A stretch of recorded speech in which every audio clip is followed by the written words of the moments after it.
O senador Eduardo Girão, da tribuna, fez um contundente discurso cobrando do presidente do Senado, Rodrigo Pacheco, que defenda o legislativo contra as invasões de suas atribuições feitas pelo Judiciário, em especial pelo Supremo Tribunal Federal. O senador disse: o que está afligindo a sociedade é a questão de abusos de ministros do Supremo e esta casa se mantém calada. Em algum momento de nossas vidas, a nossa própria consciência ou a futura geração deste país vai pegar a lista nossa, nos cobrar e perguntar se, diante de tanta aberração, nós fizemos aquilo que estava ao nosso alcance. O senador explicou: os abusos estão se multiplicando tanto em todas as áreas, com ativismo, com inversão de valores, liberando corruptos e prendendo, indo atrás de caçar quem cumpre seu dever, quem cumpre a Constituição brasileira, que a gente não pode se calar. Então, 11 ministros, como é que pode? E se você quiser traduzir, é um, sem nenhuma legitimidade do voto popular, a desrespeitar e esmagar um poder constituído por 594 parlamentares eleitos pelo voto direto de mais de 100 milhões de brasileiros. Eduardo Girão fez um contundente resumo de abusos e arbitrariedades de ministros do Supremo Tribunal Federal sob o silêncio complacente do Senado Federal. Ao dizer o que não seria o alvo do seu discurso, o senador fez uma extensa lista de aberrações que vêm sendo ignoradas pelo Senado. Girão disse: eu não vou falar hoje da aberração jurídica que foi o vergonhoso julgamento que, em 2019, revogou a prisão em segunda instância, abrindo caminho para a completa destruição da Lava Jato em favor da corrupção e da impunidade. Eu não vou também falar hoje sobre o malabarismo jurídico que instituiu o famigerado inquérito das fake news, que se mantém há 6 anos, em que um único magistrado tem o poder de acusar, investigar, julgar e condenar sem direito a nenhum recurso, mantendo uma espada permanentemente sobre a cabeça dos brasileiros. Quase 6 anos, estamos caminhando para lá.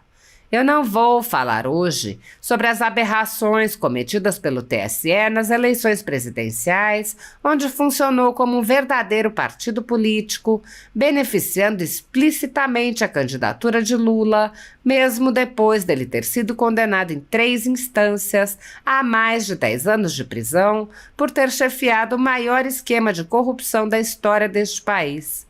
Eu não vou falar da inaceitável suspensão da resolução do Conselho Federal de Medicina que proibia a prática cruel, ou então do indecoroso julgamento da ADPF 442, que visa legalizar o aborto no Brasil em total desacordo com a vontade majoritária de mais de 80% da população brasileira.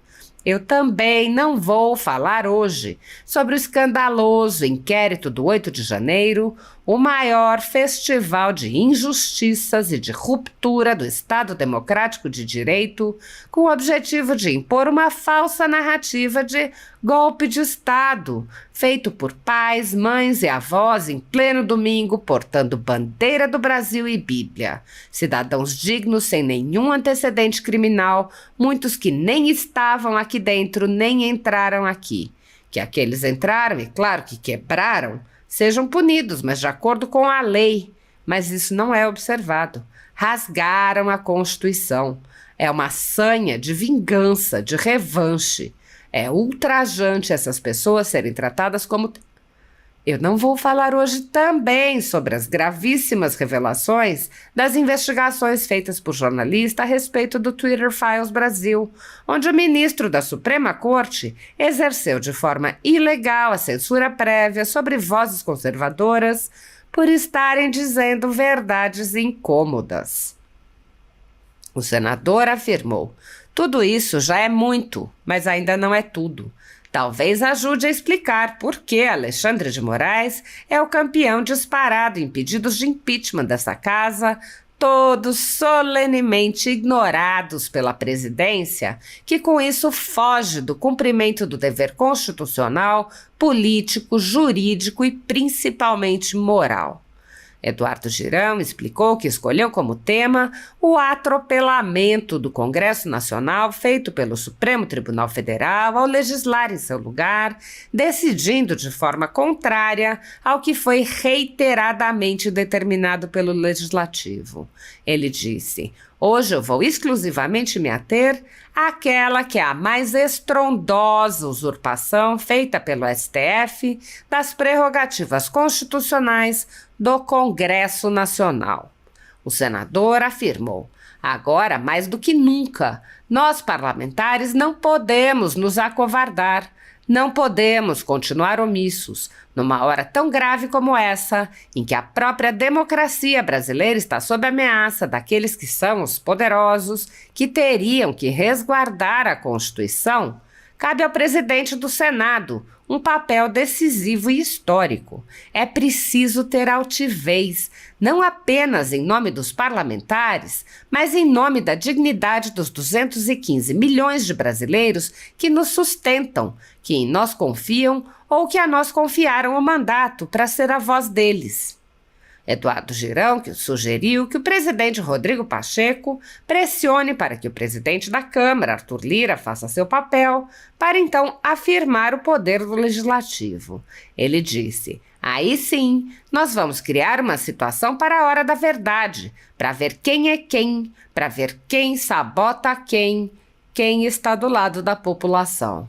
Girão afirmou: "E aí nós vamos ver exatamente a hora do Brasil."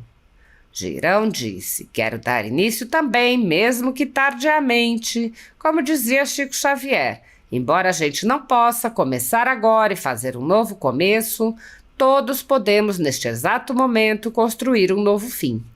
Mesmo que tardiamente, esta casa se mostraria digna, se levantaria no seu bicentenário e analisaria pelo menos dos mais de 60 pedidos de impeachment que estão engavetados nesta casa."